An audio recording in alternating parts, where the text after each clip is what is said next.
الحمد لله نحمده ونستعينه ونستغفره ونؤمن به ونتوكل عليه ونعوذ بالله من شرور أنفسنا ومن سيئات أعمالنا من يهده الله فلا مضل له ومن يضلله فلا هادي له ونشهد أن لا إله إلا الله وحده لا شريك له ونشهد أن سيدنا ومولانا محمدا عبده ورسوله صلى الله عليه وسلم أما بعد فأعوذ بالله من الشيطان الرجيم بسم الله الرحمن الرحيم إن عدة الشهور عند الله 12 شهرا في كتاب الله يوم خلق السماوات والأرض منها 4 حرم صدق الله العظيم۔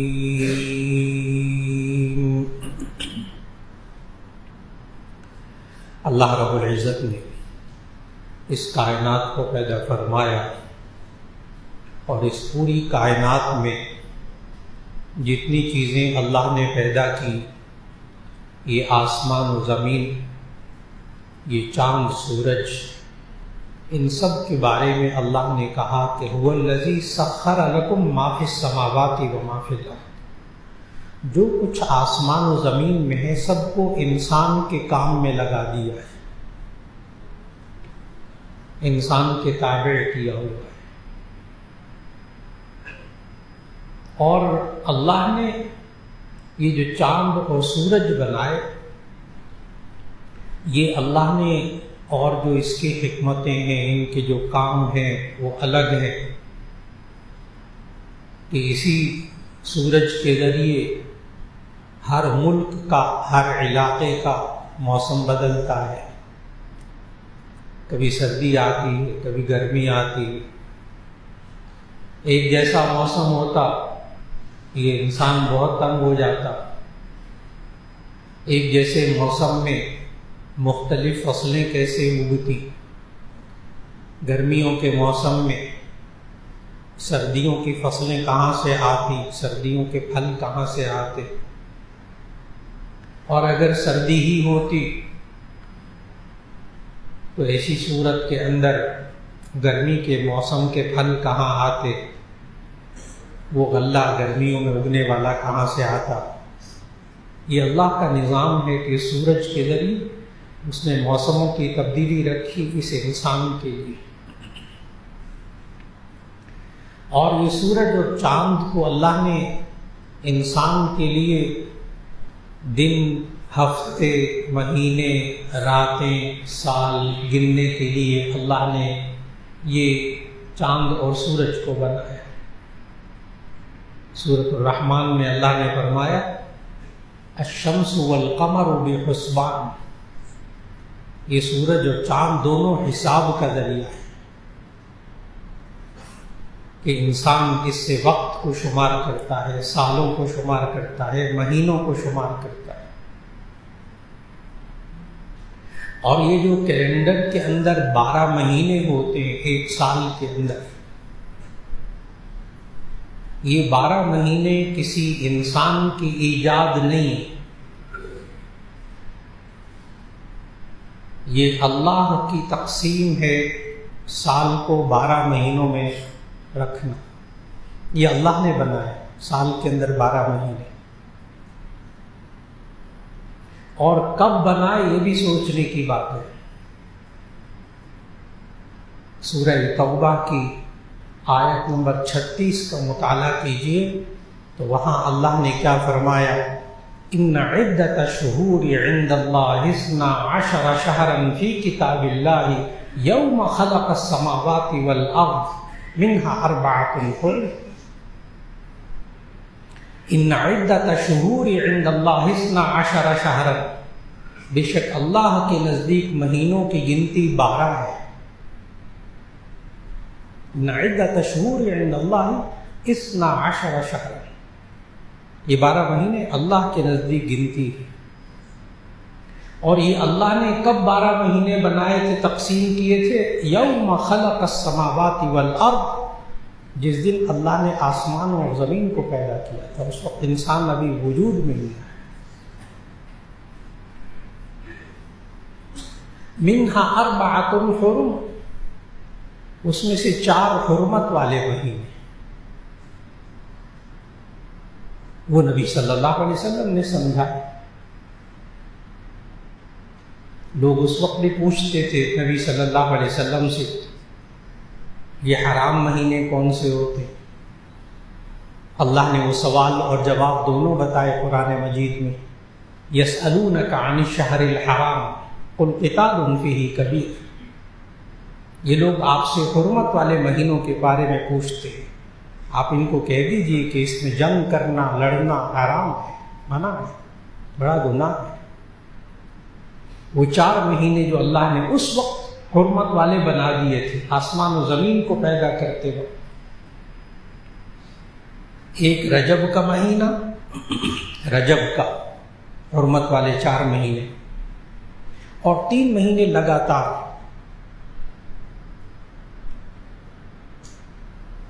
شوال، یہ کہ فوراً بعد ذی قعدہ، عید الفطر یکم شوال، اس کے بعد اگلا مہینہ ذی قعدہ، پھر ذی الحجہ بڑی عید والا مہینہ، پھر محرم۔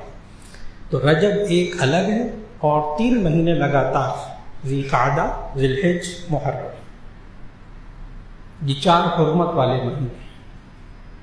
اور اس میں کیوں حرمت؟ قل قتال فیہ کبیر، یہ بھی اللہ نے بتایا۔ اور یہ کیلنڈر رہے تو 12 مہینے، لیکن اس میں لوگ مختلف انداز سے سال بناتے چلے گئے۔ آپ کے سامنے اس وقت مشہور 2 کیلنڈر ہیں، ایک ہجری کیلنڈر جسے لوگ اسلامی کیلنڈر کہہ دیتے، یہ ہجرت سے شروع ہوا، نبی صلی اللہ علیہ وسلم کی ہجرت سے اس کا آغاز ہوا۔ اور جو عیسوی کیلنڈر ہے وہ عیسیٰ علیہ السلام سے شروع ہوا۔ نبی صلی اللہ علیہ وسلم سے پہلے جو پیغمبر تھے وہ حضرت عیسیٰ علیہ السلام، عیسیٰ علیہ السلام کے بعد پھر نبی صلی اللہ علیہ وسلم آخری پیغمبر۔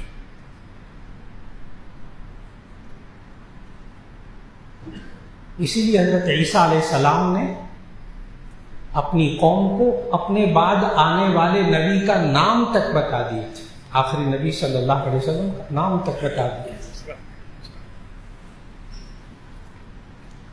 سورہ صف 28واں پارہ آیت نمبر 6، وَإِذْ قَالَ عِيسَى ابْنُ مَرْيَمَ يَا بَنِي إِسْرَائِيلَ إِنِّي رَسُولُ اللَّهِ إِلَيْكُمْ مُصَدِّقًا لِمَا بَيْنَ يَدَيَّ مِنَ التَّوْرَاةِ وَمُبَشِّرًا بِرَسُولٍ يَأْتِي مِن بَعْدِ اسْمُهُ أَحْمَدُ صلی اللہ علیہ وسلم۔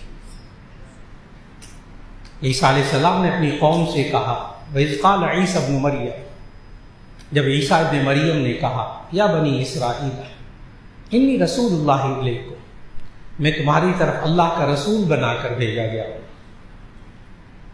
مصدقا لما بین یدی من التوراۃ، جو میرے سامنے تورات ہے اس کی تصدیق کرتا ہوں کہ یہ اللہ کی طرف سے آسمانی کتاب ہے،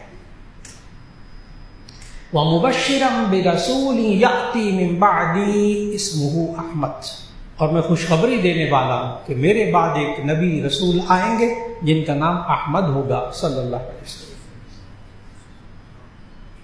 یعنی اللہ تعالیٰ نے خود ہمیں بتایا کہ عیسیٰ علیہ السلام نے اپنی قوم کو 3 پیغام دیے تھے، اور اب عجیب بات ہے کہ عیسیٰ علیہ السلام کو ماننے والوں نے ان تینوں پیغاموں کو نہیں مانا۔ نمبر 1، اذ قال عیسیٰ ابن مریم یا بنی اسرائیل انی رسول اللہ علیکم، اے بنی اسرائیل میں تمہاری طرف اللہ کا رسول بنا کر بھیجا گیا، میں رسول اللہ ہوں۔ عیسیٰ علیہ السلام کے ماننے والوں نے انہیں ابن اللہ بنا دیا، ابن اللہ، اللہ کا بیٹا بنا دیا. تشریف رکھ لیجیے، مجھے دقت ہو رہی ہے.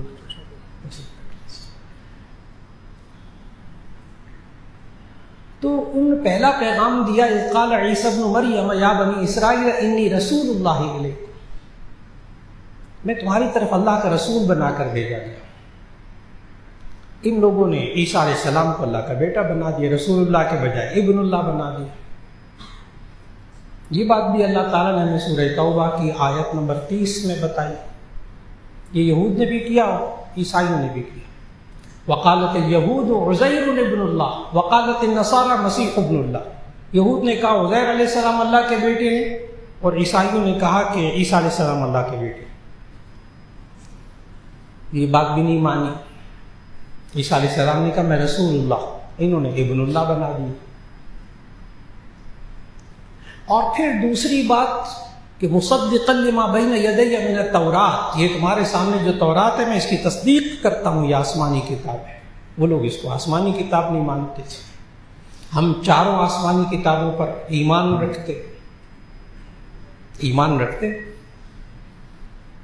آپ پتہ کیا کہتے ہیں؟ آمنت باللہ وملائکتہ وکتبہ ورسلہ والیوم الآخر. ہم تمام آسمانی کتابوں پر ایمان رکھتے. تورات، زبور، انجیل، قرآن، یہ سب آسمانی کتابیں. ہاں، قرآن نے آ کر باقی کے احکام کو منسوخ کر دیا، اس پر بھی ایمان ہے.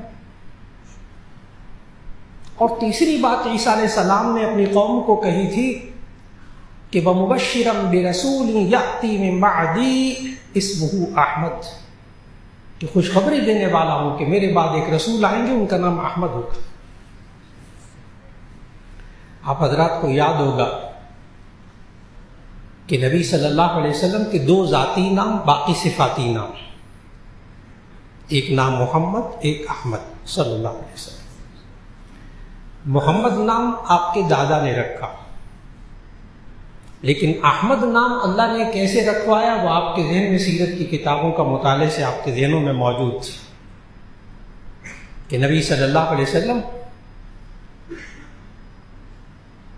اپنی والدہ کے جسم میں تھے ابھی، کہ والدہ کو خواب آیا حضرت آمنہ کہ تمہارے یہاں بیٹا ہوگا اور اس کا نام احمد رکھنا.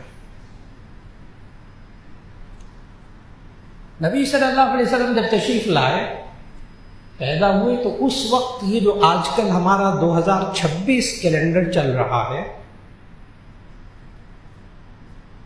اس عیسوی کیلنڈر کے اعتبار سے نبی صلی اللہ علیہ وسلم تشریف لائے 5 اپریل سن 571 عیسوی کو.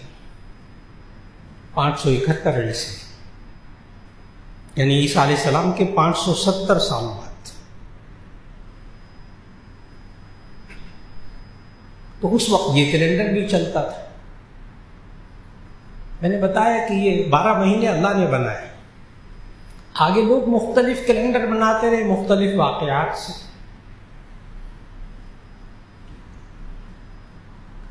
نبی صلی اللہ علیہ وسلم جب دنیا میں تشریف لائے تو اس وقت دنیا میں 12 کیلنڈر چلتے تھے.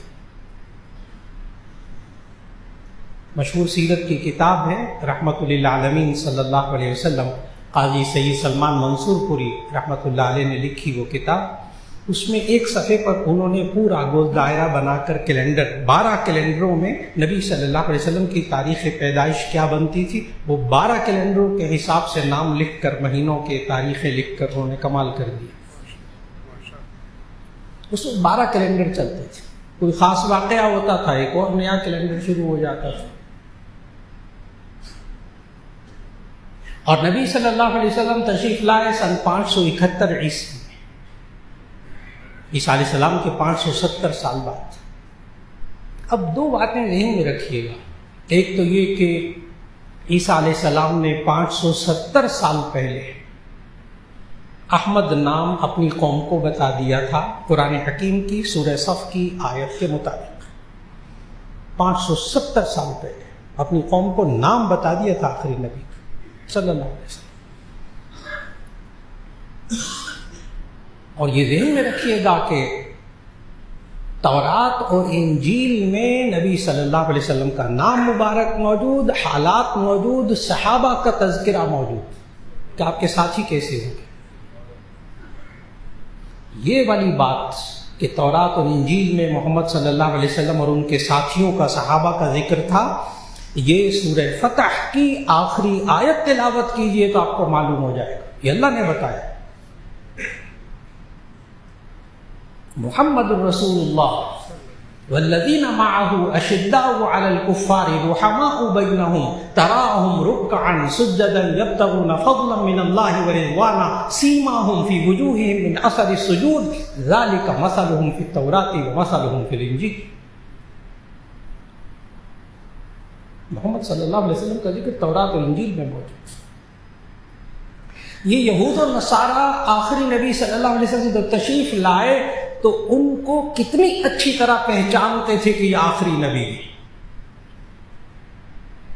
قرآن مجید کے الفاظ بولنے لگا، اللہ کہتا ہے یعرفونہ کما یعرفون ابناءہم، یہ آخری نبی محمد صلی اللہ علیہ وسلم کو اس طرح پہچانتے تھے جیسے اپنے بیٹوں کو پہچانتے۔ کہتے ہیں میرا بیٹا ہے، اپنے بیٹے کو تو بندہ پہچانتا خوب اچھی طرح، اتنا اچھی طرح پہچانتے تھے کہ آخری نبی، نام تک معلوم تھا۔ اور قاضی سید سلمان منصور پوری رحمۃ اللہ علیہ نے ایک عجیب بات لکھی، آج تک ان کا دعویٰ اور چیلنج موجود ہے۔ بہت بڑے مورخ، آسمانی کتابوں کے ماہر تھے وہ بہت۔ کہنے لگے کہ قرآن مجید ہمیں بتا رہا ہے وَمُبَشِّرًا بِرَسُولٍ يَأْتِي مِن بَعْدِ اسْمُهُ احمد کے عیسیٰ علیہ السلام نے 570 سال پہلے بتا دیا تھا کہ آخری نبی صلی اللہ علیہ وسلم تشریف لائیں گے میرے بعد اور ان کا نام احمد ہوگا۔ تو قاضی سید سلمان منصور پوری نے بڑی عجیب بات لکھی، دعویٰ کیا ہے، کہنے لگے 570 سال پہلے احمد نام آؤٹ ہو چکا تھا، باہر آ چکا تھا، قوم کو پتہ تھا، لیکن 570 سال میں کسی ماں نے اپنے بچے کا نام احمد نہیں رکھا۔ تاریخ میں کوئی احمد نام کا بندہ نہیں ہے۔ اللہ کا نظام، اللہ کا نظام، ابھی تک یہ دعویٰ موجود ہے ان کا کہ 570 سال کی تاریخ میں کوئی احمد نامی شخص نہیں گزرا، کسی نے نہیں رکھا، حالانکہ نام پتہ تھا۔ تو میں نے عرض کیا کہ نبی صلی اللہ علیہ وسلم تشریف لائے، اس وقت عیسوی کیلنڈر بھی چل رہا تھا، اس وقت کئی کیلنڈر چل رہے تھے، کوئی واقعہ بڑا پیش آتا تھا ایک نیا کیلنڈر شروع ہو جاتا تھا۔ نبی صلی اللہ علیہ وسلم کی پیدائش سے پہلے اصحاب الفیل کا واقعہ ہوا، جو آپ سورۃ الفیل میں پڑھتے ہیں، الم تر کیف فعل ربک باصحاب الفیل۔ یمن کا بادشاہ تھا، اس نے اپنا ابرہہ، اس نے عیسائی تھا تو اس نے اپنے یہاں گرجا بنایا بہت بڑا اور بڑے ہیرے جواہرات لگا کر، اور اس نے سوچا یہ لوگ ہر سال خانہ کعبہ کے ارد گرد جمع ہوتے ہیں اور اتنا میلہ لگتا اور اتنی بڑی تجارتی 4 منڈیاں بہت بڑی بڑی لگتی تھی، آتے تھے حاجی کئی ہزار کلومیٹر دور سے سامان لے کر آتے تھے، تجارت ہوتی تھی بہت بڑی، ایک ملکوں کا سامان ایک دوسرے کے ساتھ تبادلہ ہوتا تھا۔ اس کے منہ میں بھی پانی آ گئے،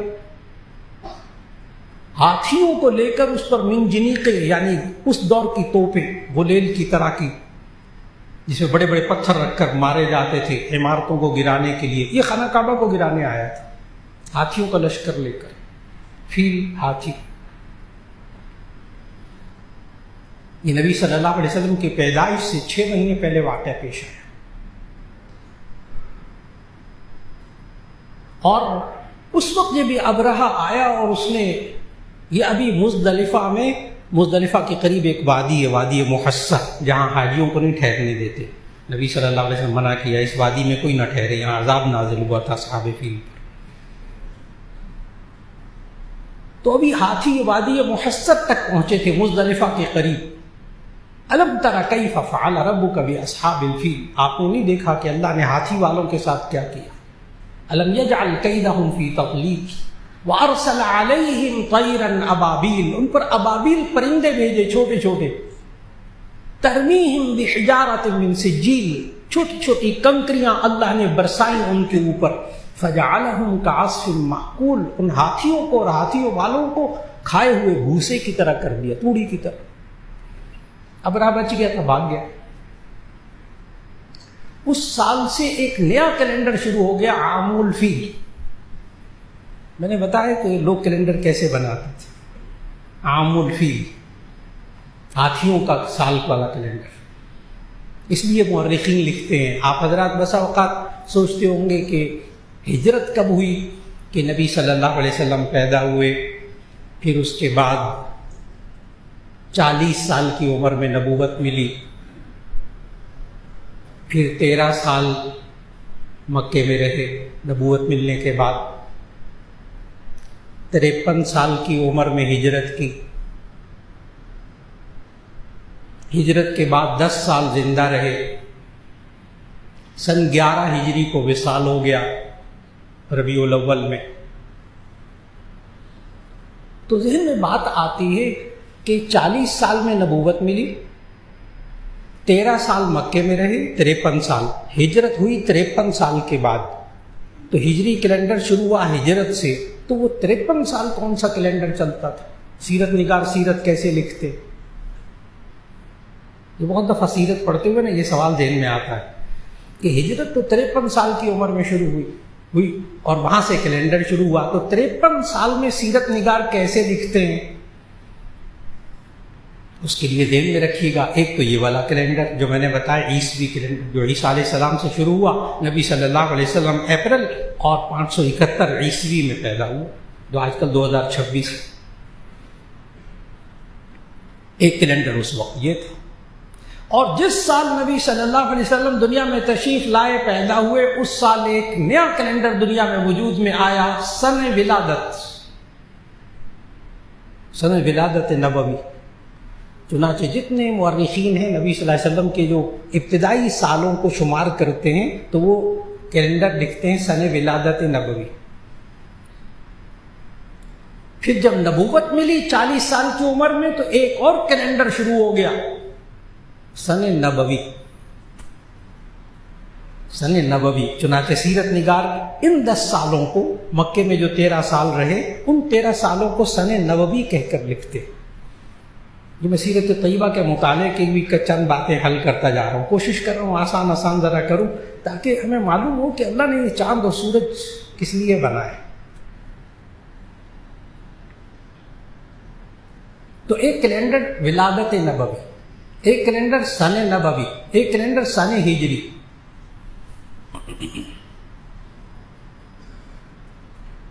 اور پھر یہ ہجری کیلنڈر بھی چلتا رہا، سن نبوی بھی چلتا رہا۔ حضرت ابو بکر رضی اللہ تعالیٰ عنہ کا دور خلافت آیا، پھر حضرت عمر رضی اللہ تعالیٰ عنہ کا دور خلافت آیا۔ حضرت عمر رضی اللہ تعالیٰ عنہ کے دور خلافت میں تقریباً 20 لاکھ مربع میل فتح ہو چکا تھا۔ کئی ممالک، ہر ملک کے اندر اپنا کیلنڈر، ہر ملک کے اندر اپنا کیلنڈر، نظام کو سنبھالنا مشکل ہو گیا۔ چنانچہ حضرت عمر رضی اللہ تعالیٰ نے صحابہ کرام اس وقت جو موجود تھے اپنے دور خلافت میں، صحابہ کرام رضوان اللہ علیہ مجمعین کو جمع کیا اور جمع کر کے کہا کہ ہمیں ایک کیلنڈر متعین کر لینا چاہیے، کوئی ایک، اپنے نظام حکومت کو چلانے کے لیے۔ حضرت علی کرم اللہ وجہہ نے مشورہ دیا کہ ان تمام کیلنڈروں میں سے اب آپ ایک کیلنڈر منتخب کر لیں اور وہ ہے ہجری کیلنڈر، ہجرت سے شروع ہو جائے۔ اور کس مہینے سے کون سا مہینہ ہجری کیلنڈر کا پہلا ہو، یہ اس مجلس شورا میں حضرت عثمان غنی رضی اللہ تعالیٰ عنہ نے مشورہ دیا کہ محرم پہلا مہینہ ہونا چاہیے، ورنہ مختلف کیلنڈروں میں مختلف مہینے تھے۔ یہ مہینوں کے نام بھی اللہ کے طے کرتا تھے، اور کچھ نہیں تو ایک مہینے کا نام تو اللہ نے قرآن میں ذکر کیا ہے نا، شہر رمضان الذی انزل فیہ القرآن۔ کم از کم یہ تو مان لیں، رمضان کا نام تو اللہ نے رکھا۔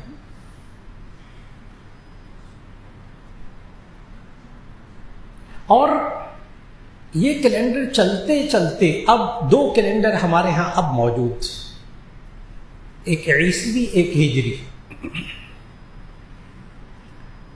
کیونکہ یہ ہجری سال شروع ہوا ہے آج 3 تاریخ، پہلا سال پہلا مہینہ 1448 ہجری شروع ہوا۔ بہت جی چاہ رہا کہ اس کو آسان کر کے آج نئی نسلوں کو بہت بتانے کی ضرورت ہے، اللہ کا یہ نظام سمجھانے کی ضرورت ہے۔ میں نے بتایا سائنسدانوں کا بنایا ہوا نہیں ہے، 12 مہینے کس کے بنائے ہوئے؟ اللہ کے۔ اور کب بنائے اللہ نے؟ ان عدت شہور عند اللہ 12 شہرا فی کتاب اللہ یوم خلق السماوات والارض۔ یہ 12 مہینے اللہ نے اس وقت بنائے تھے جب اللہ نے آسمان اور زمین کو بنایا تھا۔ یہ 12 مہینے اللہ کے بنائے ہوئے، کسی سائنسدان کے لیے۔ یہ چاند اور سورج بھی اللہ کا بنایا، کسی سائنسدان کا نہیں، کسی انسان کا کوئی کمال نہیں۔ ابھی تک تو سائنسدان چاند اور سورج کے مکمل حالات معلوم نہیں کر سکے، ابھی معلوم نہیں کر سکے۔ ابھی تو سائنس آسمان تک بھی نہیں پہنچی۔ اطلاع عرض ہے، سائنس کا ایک چھوٹا سا طالب علم ہوں، تھوڑا سا مطالعہ ہے، باہر بڑے سے بڑے کسی بندے کو بلا لیجیے، یہ میں آگے چونکہ شرعی احکام اب بتانے والا ہوں نا، اس لیے پوری توجہ۔ یہ اوپر جو نیلا نیلا آسمان نظر آتا ہے، کسی دنیا کے بڑے سے بڑے سائنسدان کو بلا کر باہر صحن میں بٹھا لیجیے، پوچھیے اوپر نیلا نیلا کیا ہے، وہ کہے گا اسپیس، خلا۔ یہ نیلا کیوں نظر آتا ہے؟ وہ ذرات ہوتے ہیں، ان سے روشنی ٹکراتی، نیلا نیلا نظر آتا ہے۔ آگے کیا ہے؟ آگے وہ بتائے گا، عطارد، مشتری، زحل، نیپچون، مریخ، ستارے۔ آپ کا چھوٹا سا ایک سوال، اس سے آگے کیا ہے؟ وہ کہے گا خلا، اسپیس۔ پھر اس سے پوچھے اور آگے کیا ہے؟ وہ کہے گا خلا، پھر اور باتیں بتائے گا بہت ساری۔ آخر کار کرتے کرتے اس سے سوال تو کیجئے کہ اس کے بعد کیا ہے، اس خلا کے بعد اور آگے کیا ہے؟ تو جو دیانتدار سائنسدان ہیں وہ کیا لکھتے ہیں؟ وہ لکھتے ہیں ابھی ہماری تحقیق اس سے آگے نہیں گئی، مہربانی کیجئے سائنس کی کسی کتاب میں کائنات کی انتہا کا ذکر نہیں۔ سوال ہی پیدا نہیں ہوتا۔ یہ نہیں کہ سائنس آسمان کو نہیں مانتی، نہ یہ سائنس آسمان کا انکار کرتی ہے، بالکل نہیں۔ کسی سائنس کی کتاب میں نہیں لکھا کہ آسمان کوئی چیز نہیں ہے۔ سائنس کی تعریف یہ ہے کہ جو چیز مشاہدے اور تجربے میں آتی ہے وہ ہم بتاتے ہیں، جو ہم دیکھتے ہیں ہمیں جس کا تجربہ ہوتا ہے وہ ہم بتاتے ہیں۔ یہ فرق ہے اسلام اور سائنس کے اندر۔ اسلام کا تعلق علم بالوحی کے ساتھ ہے، سائنس کا تعلق انسانی تجربے مشاہدے کے ساتھ ہے۔ کبھی بھی سائنس کو اسلام کا دشمن مت سمجھے، کبھی نہ سمجھے، قطعاً سائنس اسلام کا دشمن نہیں۔ یہ تو انسان کی ذہنی پیداوار ہے، اور ہمارے پاس جو قرآن و سنہ ہے وہ علم بالوحی ہے، وہ خالق کائنات نے دیا ہے۔ چنانچہ ابھی یہ سائنسدان آسمان تک نہیں پہنچے، خلا بہت دور، خلا میں ہے ابھی۔ چنانچہ ایک دفعہ بیان کے اندر میں کہنے لگا یہ خلا والا واقعہ بار بار وہ لمبا میں نے کر کے بیان کیا کہ یہ اوپر خلا، پھر آگے خلا، پھر آگے خلا ہی خلا ہے۔ تو ایک صاحب ایک دم بیچ میں سے کھڑے ہو گئے، کہنے لگے اس کا مطلب یہ دنیا ساری بیت الخلا ہے۔ میں نے کہا بالکل صحیح سمجھا۔ وہ بیچارے کا ذہن کہیں اور چلا گیا۔ خلا کا گھر، بیت الخلا کا معنی خلا کا گھر، تو خلا ہی خلا ہے سارا۔ اب ایک چھوٹی سی گزارش، اللہ سب کو حج اور عمرے کے لیے بار بار لے جائے۔ آپ نے حج یا عمرے کے لیے جانا ہو اور وہاں کا پتہ پوچھے اس سے جو بیچارہ کراچی تک گیا ہے، ہاکس بے تک گیا ہے، منوڑی تک گیا ہے، آگے تھوڑا سا سمندر میں سیر کر کے آیا ہے، اس سے پوچھیں میں نے جانا ہے حج کرنے، عمرہ کرنے، آگے کیا ہے؟ کہنے کا آگے پانی پانی. اللہ کے بندے آگے کیا ہے؟ وہ آگے پانی پانی. کیوں؟ بیچارہ وہیں تک گیا ہے نا، بیچارہ وہیں تک گیا ہے. اب عقل مند شخص کیا ہو، کون ہوگا؟ عقل مند شخص وہ ہوگا جو کراچی تک اور منوڑے تک اور سمندر کے پانی کو دیکھ کر آنے والے سے پوچھنے کے بجائے اس شخص سے حج اور عمرے کا راستہ پوچھے کہ جو بار بار وہاں سے ہو کر آیا ہے. جو وہاں سے ہو کر آیا اس سے پوچھ لیجیے، میں نے جانا ہے سعودی عرب جانا ہے، مکہ مدینہ جانا ہے، کیسے جانا ہے، وہ بتائے گا جو ہو کر آیا ہے. اب بات کو سمجھنا ہے. سائنس ابھی خلا تک پہنچی ہے نا، تو وہاں تک اس کی بات کو مان لیں. اور جو ساتوں آسمانوں سے اوپر ہو کر معراج کی رات کو واپس آئے نا، آگے کی بات ان کی صلی اللہ علیہ وسلم. گھبرانے کی بات کیا، پریشان ہونے کی بات کیا؟ جو جہاں تک ہو کر آیا، جس کی جہاں تک تحقیق ہے، اس کی بات کو مان لیں. اور جو وہ ساتوں آسمانوں سے اوپر آ گئے، بیچارے آسمان کو نہیں مان رہے، 7 آسمانوں کو کہاں مانیں گے؟ اور اللہ کہتا ہے میں نے 7 سماوات، میں نے آسمان 7 پیدا کیا. ہمارا ایمان ہے کس ساتھ؟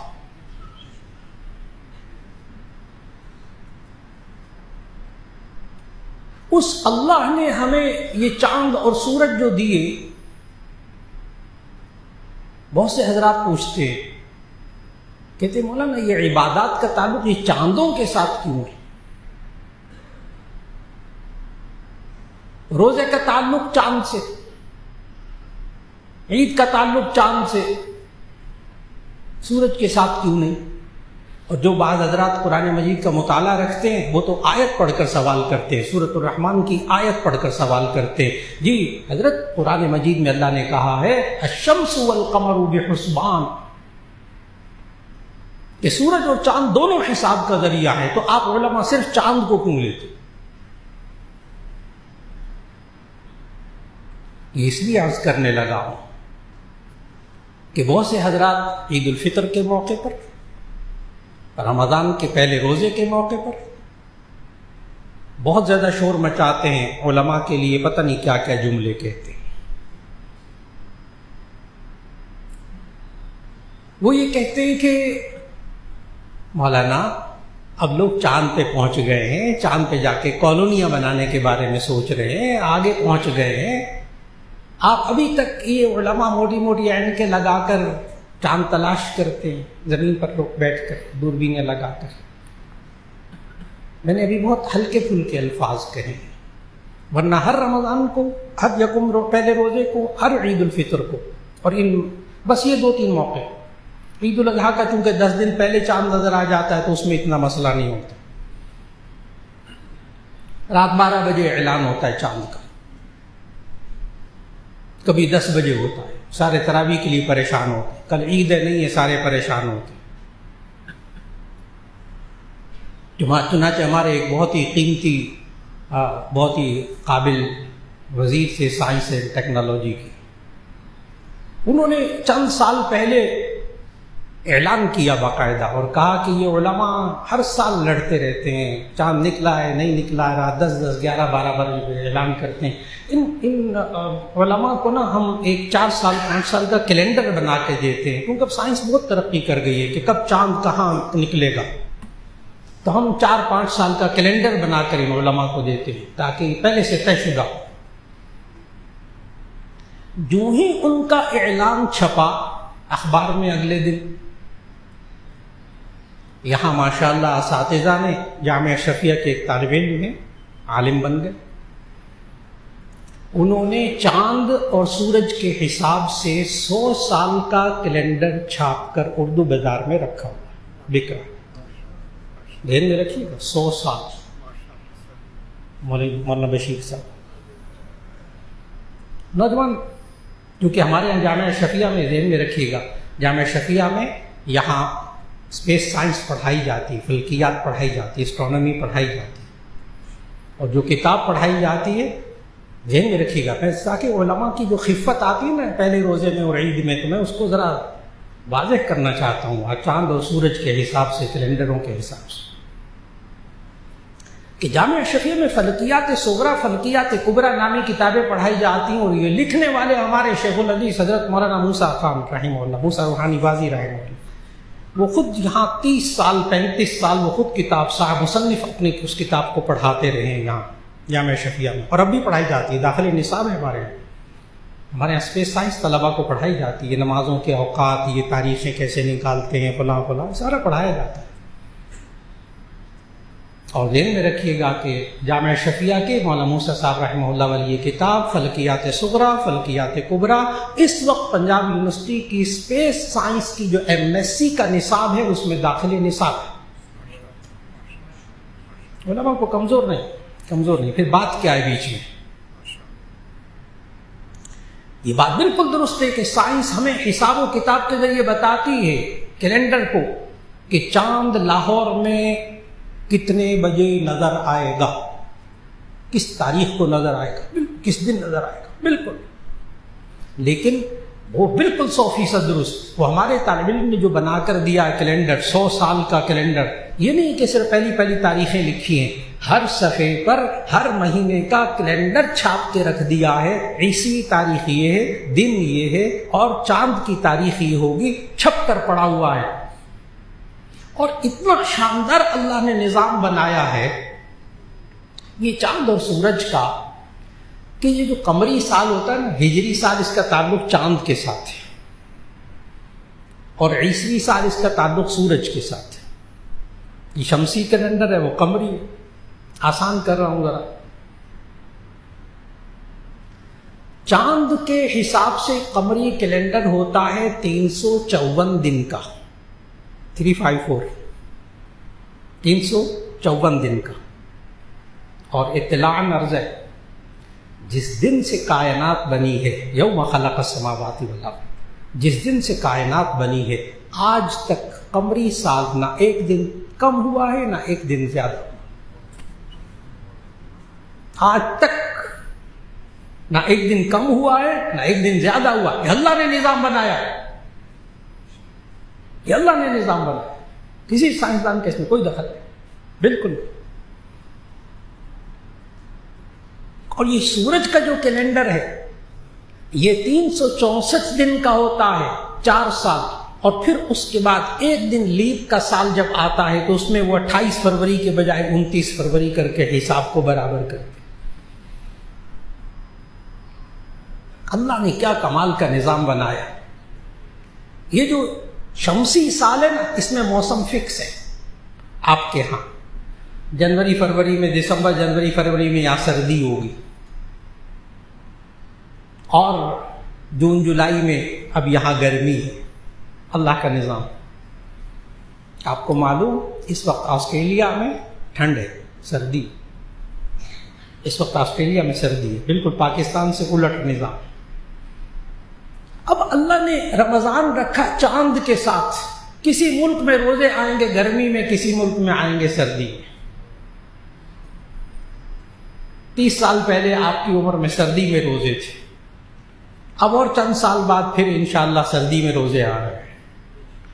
اگر یہ شمسی کیلنڈر کے حساب سے روزے ہوتے تو گرمی کے روزے جہاں ہیں ان میں تو گرمی میں رکھنے، جہاں سردی میں وہاں سردی میں رکھنے۔ اللہ نے ہر ایک کو نظام بدل کے دیا ہے، کبھی رمضان سردی میں آئے گا، کبھی گرمی میں آئے گا، یہ بھی اللہ نے کیا۔ اچھا، یہ بھی کسی سائنسدان نے نہیں کیا، اللہ کا کام۔ اب رہا یہ سوال کہ جب اتنا آپ کے شاگردوں نے، جامعہ شفیہ کے اس طالب علم نے، عالم نے جب 100 سال کا کیلنڈر شائع کر دیا تو کیوں پریشان ہوتے ہیں؟ تو اس کا جواب غور سے سورۃ البقرہ کی آیت نمبر 187 میں اللہ تعالیٰ نے ہمیں پابند کر دیا ہے ایک بات کا۔ شہر رمضان الذی انزل فیہ القرآن ھدی للناس وبینات من الہدی والفرقان فمن شہد منکم الشہر فلیصم۔ جو تم میں سے اس مہینے کو دیکھ لے، اس مہینے کے چاند کو اپنی آنکھوں سے دیکھ لے، وہ روزہ رکھ لے۔ حساب کتاب نہیں، سائنس ہمیں چاند کے وجود کے بارے میں بتاتی ہے، وجود ہلال کے بارے میں بتاتی ہے۔ اللہ نے قرآن میں ہمیں رؤیت ہلال، چاند کو دیکھنے کا پابند کیا ہے، بس یہ فرق ہے۔ یہ میں اس سوال کا جواب دے رہا ہوں، جب اگر 100 سال کا کیلنڈر چھاپ دیا پھر کیوں اس طرح ہوا ہے؟ وہ سائنس کیا بتاتی ہے؟ وجود ہلال، کہ چاند پایا جا رہا ہے، بہت آسان کر کے چاند پایا جا رہا ہے۔ اور ہمیں کس بات کا پابند کیا اللہ نے؟ دیکھنے کا۔ کتنا دین آسان ہے. چاند دیکھیں روزہ رکھ لیں، چاند دیکھیں افطار کر لیں، چاند دیکھیں عید الفطر کر لیں. حضرت عمر رضی اللہ تعالیٰ عنہ نے جو ہجری کیلنڈر حکومت کے لیے نافذ کیا تھا، اطلاع عرض ہے سعودی عرب میں آج تک اس اسلامی مملکت میں ہجری کیلنڈر پر ہی سارا ملک چل رہا ہے. ہمیں مشکل پیش آتی ہے، معلوم نہیں، ہجری کیلنڈر پر سارا ملک چل رہا ہے. جو حضرات عمرے پر جاتے ہیں اور حج پر اب واپس آئے ہیں اور عمرے پر جاتے ہیں، اپنے پاسپورٹ کو اٹھا کر غور سے دیکھیے گا، اس میں جو خروج اور دخول یعنی انٹری اور ایگزٹ کی جو مہریں لگی ہوئی ہیں، وہ مہریں ہجری کیلنڈر کی لگی ہوئی ہیں، عیسوی کی بالکل نہیں. غور سے دیکھیے گا، وہاں پورا نظام ملک کا کس پر چلتا ہے؟ ہجری کیلنڈر پر.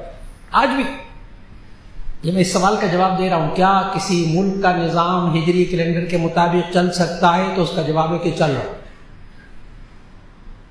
آج بھی چل رہا ہے. اب رہا یہ سوال جو درمیان میں نے کیا، الشمس والقمر بحسبان، کہ سورج اور چاند یہ حساب کا ذریعہ ہے. تو مولانا یہ آپ عبادات کو کیوں لاتے ہیں چاند کے ساتھ، سورج کے ساتھ کیوں نہیں؟ ایک تو رمضان کا جواب دیا کہ رمضان اگر شمسی کیلنڈر کے حساب سے ہوتے تو جس کے لیے گرمیوں کے روزے آ گئے اس نے تو گرمیوں میں رکھنے، اور جس کے سردیوں میں آ گئے اس نے سردیوں میں رکھنے ہیں. رمضان کو اللہ نے چاند کے حساب سے بنایا، روزے بدل رہے، کبھی گرمی میں کبھی سردی میں. اللہ کا نظام، انسان کے لیے کتنی سہولت ہو گئی. اللہ نے یہ چاندوں کو کیوں بنایا؟ یہ لوگ اس وقت نبی صلی اللہ علیہ وسلم سے سوال کرتے تھے. اللہ تعالیٰ نے اس سوال اور جواب دونوں کو سورۃ البقرہ میں ذکر کیا قرآن میں. یسألونک عن الأہلہ قل ہی مواقیت للناس والحج. یہ لوگ آپ سے چاندوں کے بارے میں پوچھتے ہیں، چاند کیوں؟ فرمایا قل ہی مواقیت للناس والحج، یہ لوگوں کے لیے وقت اور تاریخ مقرر کرنے کا ذریعہ ہے اور حج کی تاریخ مقرر کرنے کا ذریعہ ہے. یہ اللہ نے بنایا. رہا یہ کہ چاند اور سورج، یہ ذہن میں رکھیے، زکوٰۃ کا تعلق چاند کے ساتھ، زکوٰۃ کا تعلق چاند کے ساتھ. یہ بھی بڑی اہم بات ہے عوام کے لیے، سب کے لیے. روزے کا تعلق چاند کے ساتھ، عید الفطر کا تعلق چاند کے ساتھ، حج کا تعلق چاند کے ساتھ، عید الاضحیٰ کا تعلق چاند کے ساتھ. عورت شوہر کی وفات کے بعد عدت گزارے تو چاند کے حساب سے، زکوٰۃ چاند کے حساب سے. یہ بھی میں تھوڑا سا آسان کر کے عرض کرنے لگا ہوں، کوشش کر رہا ہوں اس ٹیکنیکل موضوع کو آسان ترین کر کے.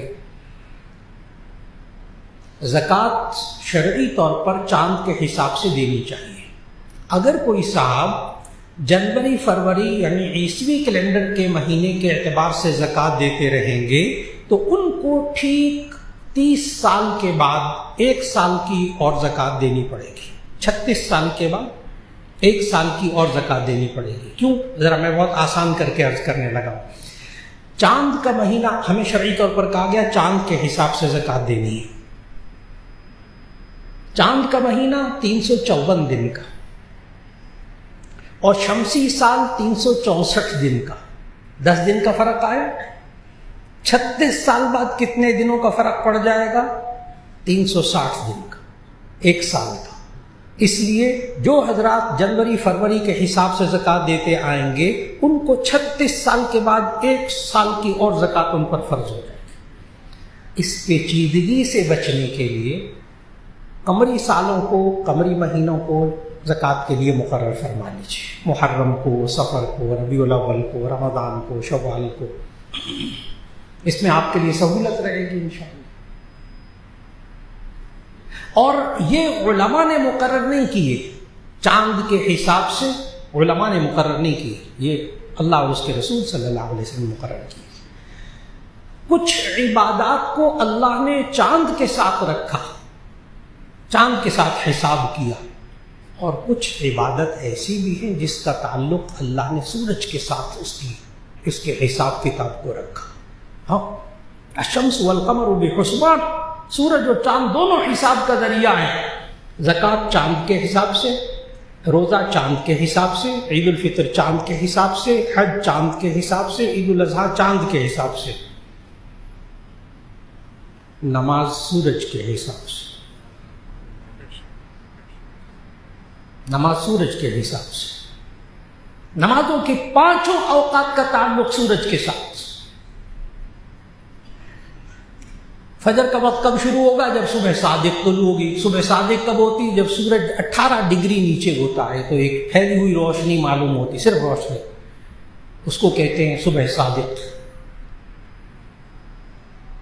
سورج کے حساب سے فجر کا وقت آغاز ہوتا ہے. ختم کب ہوگا فجر کا وقت؟ جب سورج طلوع ہوگا. تو فجر کے وقت کا آغاز اور اختتام دونوں کا تعلق سورج کے ساتھ. ظہر کا وقت کب شروع ہوگا؟ زوال کے بعد، جب سورج کا سایہ ڈھلنے لگے گا، سورج کے ساتھ. ظہر کا وقت کب ختم ہوگا؟ جب 2 مثل سایہ ہو جائے، یعنی آپ 1 فٹ لکڑی گاڑیں تو اس کا سایہ 2 فٹ ہو جائے تو تب ظہر کا وقت ختم ہو جائے گا اور عصر کا وقت شروع ہو جائے گا. اس کا تعلق بھی سورج کے ساتھ. عصر کا وقت کب ختم ہوگا؟ جب سورج غروب ہوگا. مغرب کا وقت کب شروع ہوگا؟ جب سورج غروب ہوگا. اور مغرب کا وقت ختم کب ہوگا؟ جب افق غائب ہو جائے گی، وہ جو سفیدی سرخی ساری مغرب میں سورج غروب ہونے کے بعد ہوتی ہے وہ غائب ہو جائے گی. تو مغرب کے وقت کا اختتام کا تعلق بھی سورج کے ساتھ. اور عشاء کا وقت شروع ہو جائے گا اس افق کے غائب ہونے کے بعد، شفق کے غائب ہونے کے بعد. اور عشاء کا وقت ختم کب ہوگا؟ صبح صادق کے وقت.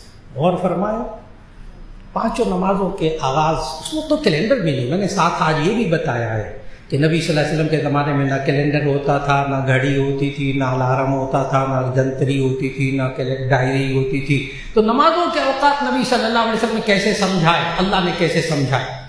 میں نے بتایا آج پورے 5 نمازوں کے اوقات کا تعلق سورج کے ساتھ.